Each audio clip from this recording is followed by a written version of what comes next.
नमस्कार दोस्तों, स्वागत है हमारे चैनल समिति में।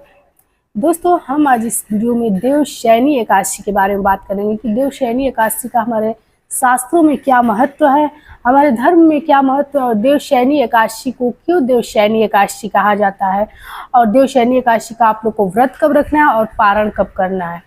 तो ये चीज़ें बताने से पहले दोस्तों, आज मैं कुछ सावन मास की पूजा के लिए, जैसे हम लोग मंदिर जाते हैं तो कुछ सामान लेकर जाना रहता है, तो इसके लिए हमें बहुत एक्साइटेड हम रहते हैं कि हर सावन में मैं कुछ ना कुछ चीज़ें ऐसी मंगवाती रहती हूँ कि जिसको लेकर के एक्साइटेड रहती हूँ, खूब मंदिर सजा धजा करके थार लेकर जाती हूँ।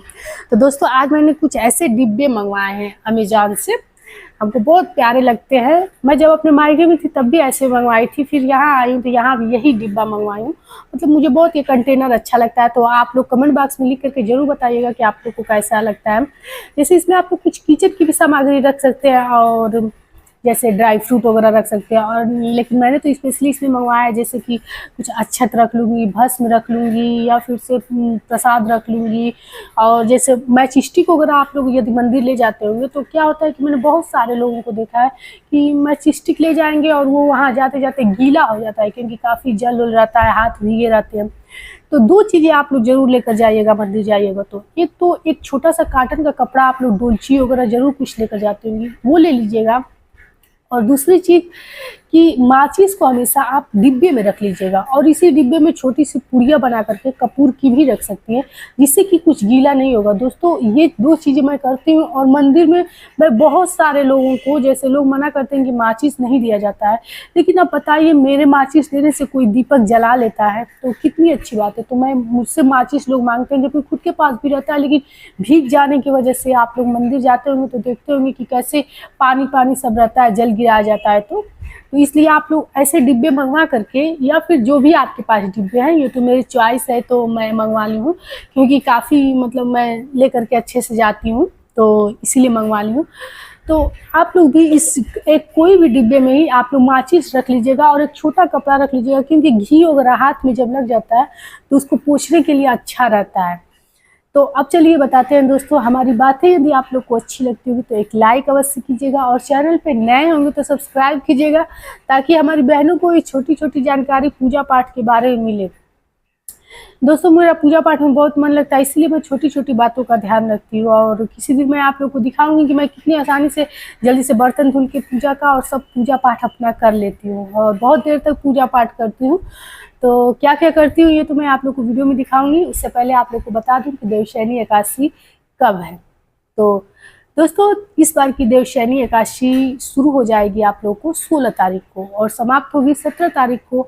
तो कहा जाता है कि उदयकालीन तिथि जब हो तभी व्रत रखा जाता है। तो ये तो चीज़ें मैं आप लोग को बताऊंगी कि कब से शुरू हो रहा है और कब से समाप्त होगा।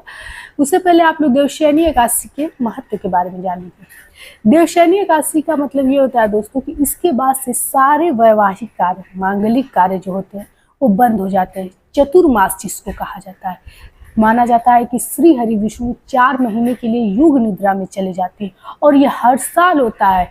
देवशयनी एकादशी से देव उठनी एकादशी तक ये चीज़ें रहती हैं। देवउठनी एकादशी मतलब कार्तिक मास की शुक्ल पक्ष की एकादशी को, जिसमें हम तुलसी विवाह करते हैं, उस दिन देवोत्थानी एकादशी रहती है। उसी दिन से ये योग निद्रा से जगते हैं और उसी दिन से सारे मांगलिक कार्य शुरू हो जाते हैं। देवशयनी एकादशी आषाढ़ मास की शुक्ल पक्ष की एकादशी है। दोनों एकादशियों का बहुत महत्व है, लेकिन इस 4 महीने में योग निद्रा में जाते हैं विष्णु भगवान।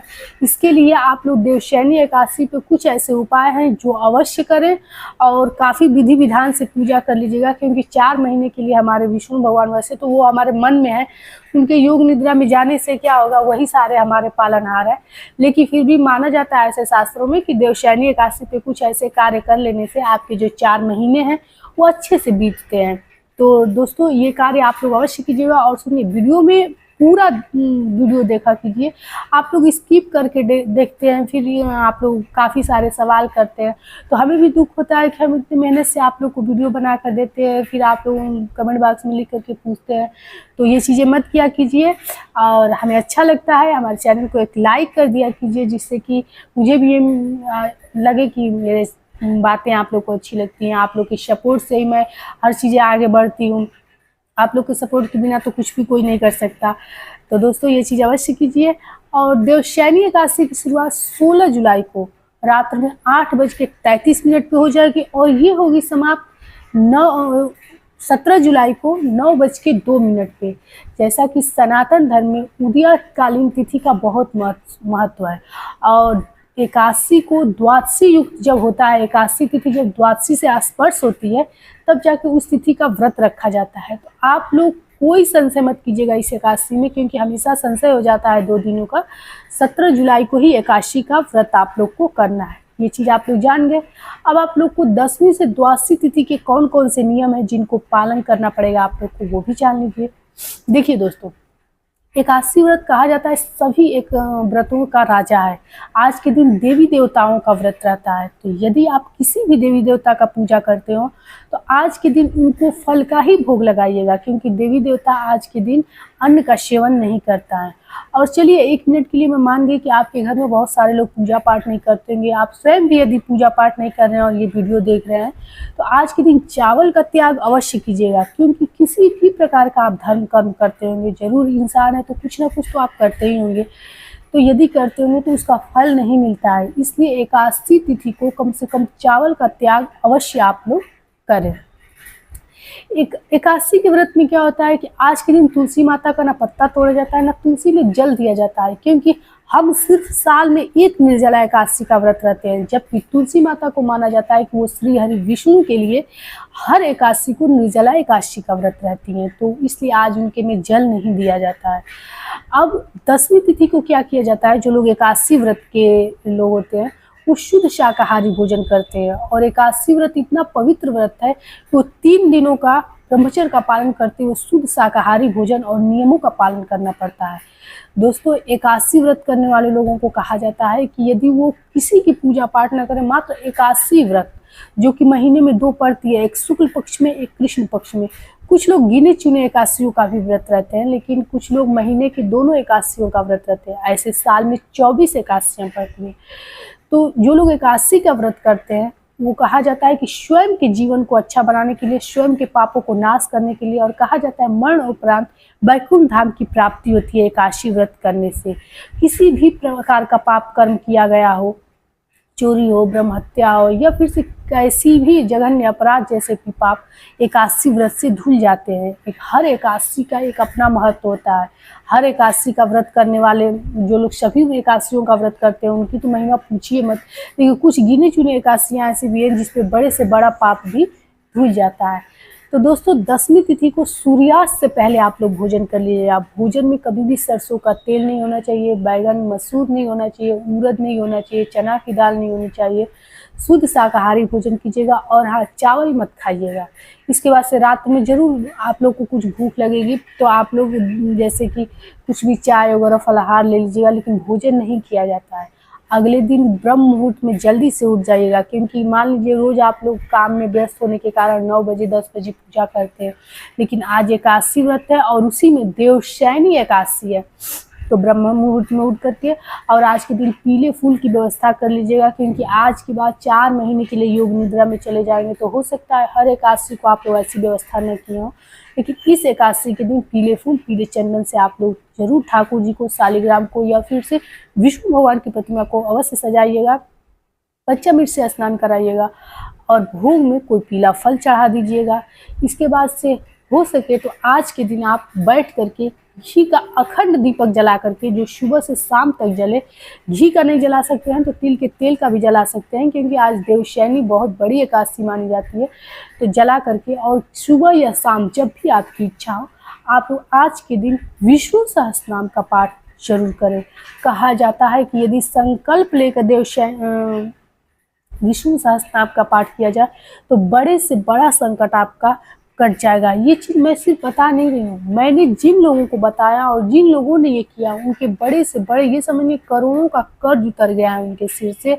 और जो लोग मतलब जिनके घर खाने की भी मतलब व्यवस्था नहीं थी, आज वो राजा की तरह जिएंगे नहीं। विष्णु सहस्त्र नाम का पाठ कहा जाता है कि उसमें लिखा है कि मात्र नारायण शब्द का यदि आप नाम जप करके कुछ अपनी बातें कह देते हैं तो उसी वक्त नारायण वो सारे आपके दुख ले लेते हैं। तो सोच लीजिए कि विष्णु सहस्त्रनाम का पाठ कितना मतलब कि चमत्कारी होगा। तो आज के दिन अवश्य कीजिएगा, जरूर आपकी कोई मनोकामना होगी तो पूर्ण हो जाएगी। तो पूरे दिन फलाहार रहिएगा और उसके बाद द्वादशी तिथि मतलब 18 तारीख को आप लोग को पारण करना है। पारण से पहले कभी भी आप लोग एक ब्राह्मण के इतना खाने भर भोजन जरूर निकाला जाता है, क्योंकि ये जरूरी नहीं कि हर एकादशी को आप लोग किसी ब्राह्मण को बुलाकर भोजन करा पाए। तो कच्चा सीधा अवश्य निकाल दीजिएगा और जो भी आपकी व्यवस्था हो उस पर आप लोग जरूर रख दीजिएगा कुछ मुद्रा।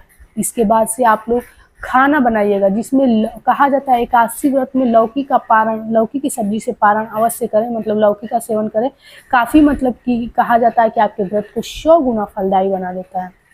तो थोड़ी भी लौकी हो और इतना बड़ा व्रत कर रहे हैं तो आप लोग अवश्य उसको भून करके खाइए। और हाँ, पहली बार जब भोजन कीजिएगा एकादशी के पारण में तो अग्रासन गौ को निकाल करके, और चावल नहीं खाया जाता है, वही चावल, मूली, मसूर, बैगन नहीं खाया जाता है। इसके बाद से द्वादशी तिथि के दिन भी 2 बार सिर्फ भोजन किया जाता है। सुबह शाम कीजिए, सुबह रात कीजिए, सुबह दोपहर कीजिए, अन्यथा आप फलाहार ही सेवन कीजिएगा। तो जैसे आप लोग करें, ये तो मैं हमेशा आप लोग को बताती हूँ, यदि आप लोग एकादशी का व्रत रहते होंगे तो जानते भी होंगे। तो मेरा सिर्फ बताने का यही चीज़ रहता है कि आप लोग कोई गलती ना करें, ताकि आपको एकादशी व्रत का संपूर्ण लाभ मिले। तो दोस्तों, आज की वीडियो आप लोग को कैसी लगी? और हाँ, पारण आप लोग को कब करना है, ये 5:35 से 8:20 तक आप लोग को 18 जुलाई को सुबह पारण कर लेना। और शुभ मुहूर्त का विशेष महत्व होता है, इसलिए कभी भी आप लोग शुभ मुहूर्त में जरूर कुछ बना करके खा लीजिए, अन्यथा इधर उधर तिथियों में खाने से उतना लाभ नहीं मिलता है। इसलिए आप लोग शुभ मुहूर्त में ही कोई काम किया करें। तो हमारी वीडियो आप लोग को कैसी लगती है दोस्तों, ये कमेंट बॉक्स में लिख करके बताइए, और चैनल पे नए हैं तो सब्सक्राइब भी कीजिए। फिर मिलते हैं एक ऐसी नई जानकारी के साथ, तब तक के लिए जय श्री राम।